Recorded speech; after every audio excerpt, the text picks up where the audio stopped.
চীনের গুয়াংজি প্রদেশে টাইফুন মেসাকের প্রভাবে সৃষ্ট ভয়াবহ বন্যায় মৃতের সংখ্যা বেড়ে দাঁড়িয়েছে ৩৯ জনে। কয়েকটি এলাকায় এখনও নিখোঁজ রয়েছেন অনেকে। উদ্ধারকর্মীরা ধ্বংসস্তূপ ও প্লাবিত জনপদে টানা অভিযান চালিয়ে যাচ্ছেন।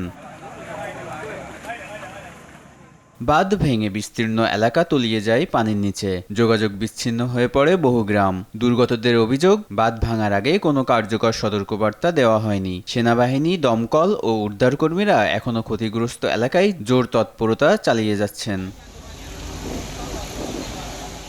পানি কিছুটা নেমে গেলেও রাস্তাঘাট, বাড়িঘর ও কৃষিজমি এখনও কাদা ও ধ্বংসস্তূপে ঢেকে আছে। বিচ্ছিন্ন এলাকায় ড্রোনের মাধ্যমে পৌঁছে দেওয়া হচ্ছে খাবার, বিশুদ্ধ পানি ও প্রয়োজনীয় ওষুধ। উদ্ধার কাজে নিয়োজিত আছে প্রায় ৮,০০০ সেনা সদস্য।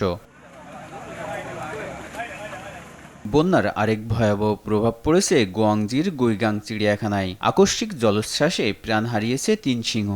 খাঁচা ভেঙে পালিয়ে গেছে জেব্রা, হরিণ, উটপাখি ও অন্যান্য বন্যপ্রাণী। অস্থায়ী খাঁচায় রাখা হয়েছে উদ্ধার হওয়া প্রাণীগুলোকে।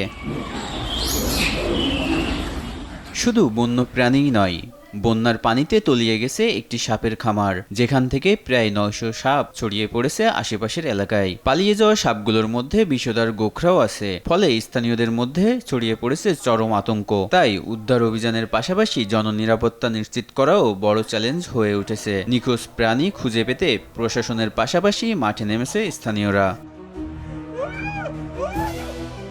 এরই মধ্যে নতুন শঙ্কা হয়ে ধেয়ে আসছে প্রায় ১,০০০ কিলোমিটার ব্যাসের সুপার টাইফুন বাভি। চীনের আবহাওয়া বিভাগ দ্বিতীয় সর্বোচ্চ অরেঞ্জ অ্যালার্ট জারি করেছে। ফুজিয়াং ও চিজিয়াং উপকূলে আঘাত হানার আগে কয়েকশো মিলিমিটার পর্যন্ত ভারী বৃষ্টির আশঙ্কায় বন্ধ ঘোষণা করা হয়েছে শিক্ষা প্রতিষ্ঠান।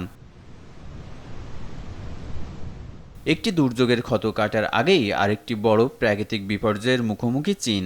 বন্যার ধ্বংসযজ্ঞ, নিখোঁজ বন্যপ্রাণী আর ধেয়ে আসা সুপার টাইফুন, সব মিলিয়ে দেশটির দুর্যোগ ব্যবস্থাপনার সামনে তৈরি হয়েছে কঠিন পরীক্ষা। অঙ্কুর মণ্ডল, RTV।